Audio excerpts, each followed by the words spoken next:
Hello everyone, welcome to our channel. तो आज मैं एक नई सीरीज स्टार्ट करने वाला हूं। तो एपिसोड के स्टार्टिंग में हमें बताया जाता है कि गोलम है, पता नहीं वो कहां से अचानक से अपीयर हुआ, लेकिन जब भी हम उसे कबाड़ देते थे तो वो उसके बदले हमें कुछ खाने पीने की चीज़ें देता था। हमें उसके ओनर के बारे में कुछ नहीं पता। इसके बाद हमारा सीन शिफ्ट होता है।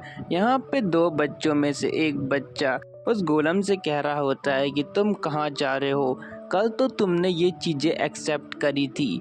यहाँ पर पीछे से नरेशन होता है कि जैसा कि तुम देख सकते हो ये गोलम हर बार चीज़ों को एक्सेप्ट नहीं करता। यहाँ पर हम पहाड़ी पर एक बच्चे को बैठा देखते हैं, जो नीचे दो लड़के होते हैं। उनमें से एक कहता है कि अगर इसने चीज़ें नहीं ली तो मैं इसे ख़त्म कर दूंगा।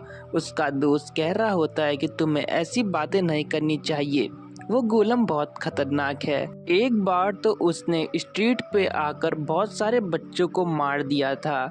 जैसे ही वो ये कहता है, हमें हमारा मेन कैरेक्टर दिखाया जाता है, जो पहाड़ी से कूदते हुए आता है और उस गोलम के पास जाते हुए कहता है कि प्लीज़ इसे ले लो। हम देखते हैं कि जो गोलम है, पहले तो हमारे जो मेन कैरेक्टर है उसे घूर रहा होता है, लेकिन फिर वो उसकी चीज़ों को एक्सेप्ट कर लेता है।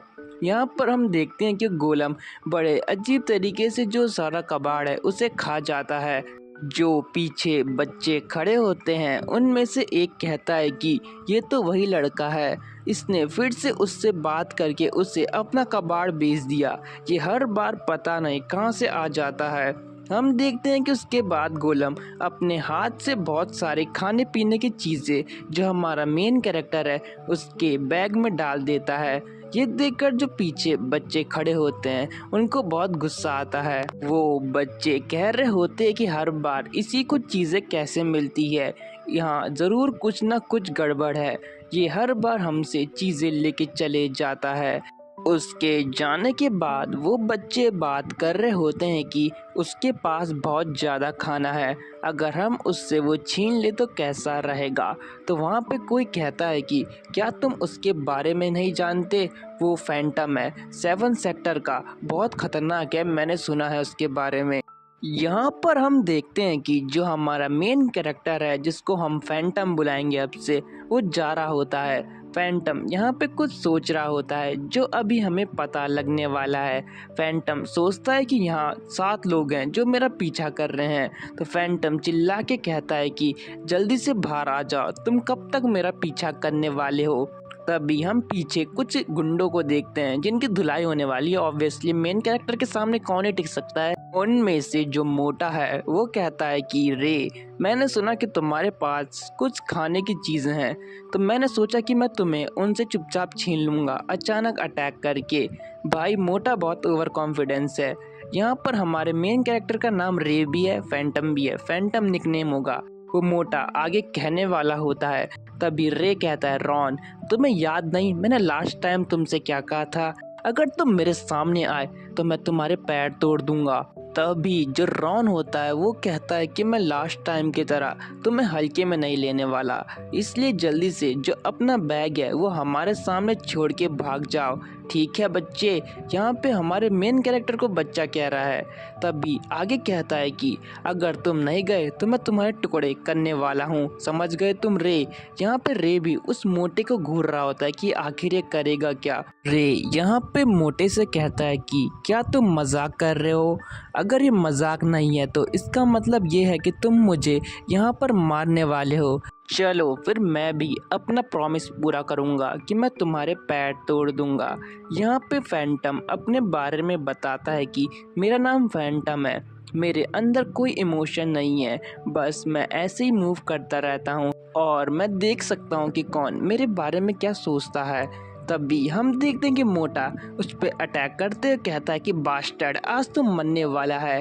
हम देखते हैं कि रे उसके सामने खड़ा होता है, वो कहता है तू मुझे हल्के में ले रहा है, तू आज मरने वाला है रे। लेकिन जो रे होता है वो उसके मुक्के को आसानी से डॉज करके उसको पीछे की तरफ धक्का देने में कामयाब हो जाता है और फिर जल्दी से उसका कॉलर पकड़कर एज ऑब्वियस क्या होना चाहिए इसके साथ। यहाँ पे रे उसके पेट में इतना खतरनाक घूसा मारता है कि बेचारे की चीखें निकल जाती है।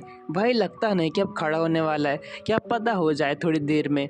यहाँ पर जो उसके साथी होते हैं मोटे के, वो कहते हैं रॉन क्या तुम ठीक हो, और जो उसके बाकी साथी होते हैं वो कहते हैं बास्टर्ड आज तू मरने वाला है, इसने रॉन पे अटैक कर रहा है, जल्दी से इससे आज हम खत्म करके ही रहेंगे, इसका बहुत हो चुका है, जल्दी सब इस पे अटैक करो। यहाँ पर जोश जोश में सब अपना होश खो देते हैं और बिल्कुल सांड की तरह हमारे रॉन के ऊपर अटैक करने के लिए आते हैं। एक तो जोश में आते हुए कहता है कि मरो तुम, लेकिन हमें पता है कि उसके साथ क्या होने वाला है।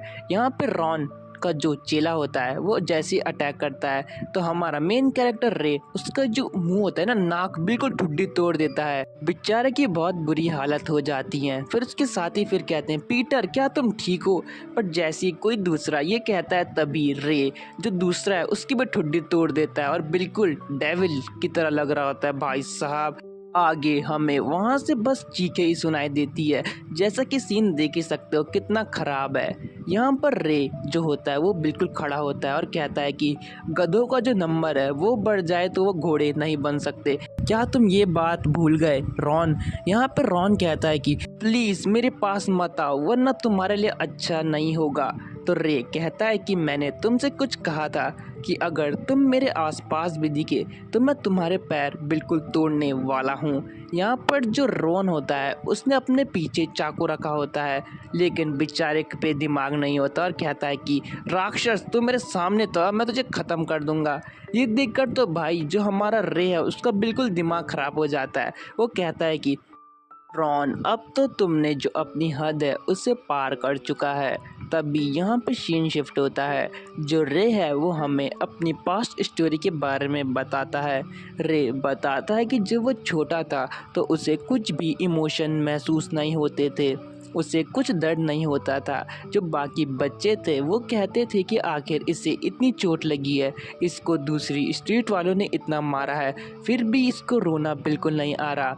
वहाँ पर जो रे के सामने है उसके कुछ दोस्त को भी मारा होता है जो मर चुके होते हैं, लेकिन रे को कुछ भी फील नहीं हो रहा होता। ये देखकर जो बाकी बच्चे हैं वो रे को देख के बड़ा अजीब सा फील करते थे। रे फिर हमें बताता है कि उस दिन मेरे को पता चल गया कि मेरे अंदर कोई इमोशन नहीं है। मैं मून को देख के सोचता था कि शायद कभी मैं भी जो इमोशन है उसे फील कर पाऊंगा, लेकिन आज तक वो दिन आया नहीं।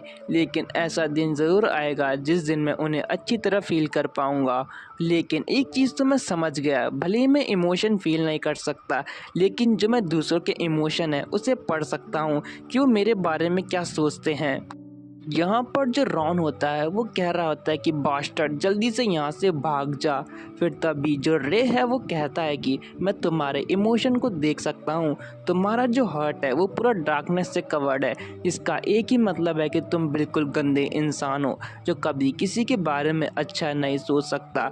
यहाँ पर फिर रे हमें कुछ ऐसे ही इमोशन के बारे में बता रहा होता है, जैसे हेटरेट को आग से डिनोट करते हैं, कोल्डनेस को वाटर से डिनोट करा होता है, और ऐसे डिफरेंट कलर को अलग अलग चीज़ों से डिनोट किया होता है। यहाँ पर रे कहता है कि बहुत सारे कलर मिलके एक अच्छाई का कलर बनाते हैं। यहाँ पर जो रॉन है वो अभी भी कह रहा होता है कि तुम मेरे पास मत आओ वरना मैं तुम पर चाकू घुसा दूंगा। यहाँ पर फिर रे वही कहता है इसके हर्ट के आसपास डार्क माना है। फिर भी जो रॉन है वो कह रहा होता है प्लीज़ मेरे पास मत आना, हिलना मत, बिल्कुल मत हिलना। यहाँ पे बेचारे की बिल्कुल फट रखी होती है। तभी जो रे होता है वो कहता है लायर्स, तुम लायर्स कभी नहीं सुधर सकते और मैं तुम्हें ख़त्म करने वाला हूँ। आज ख़त्म तो नहीं करेगा, उसके पैर तोड़ देगा। फिर हम देखते हैं कि रे कहता है कि तुम्हें पनिशमेंट की ज़रूरत है, और इसी सीन के साथ ये एपिसोड एंड हो जाता है। Thanks for watching this video.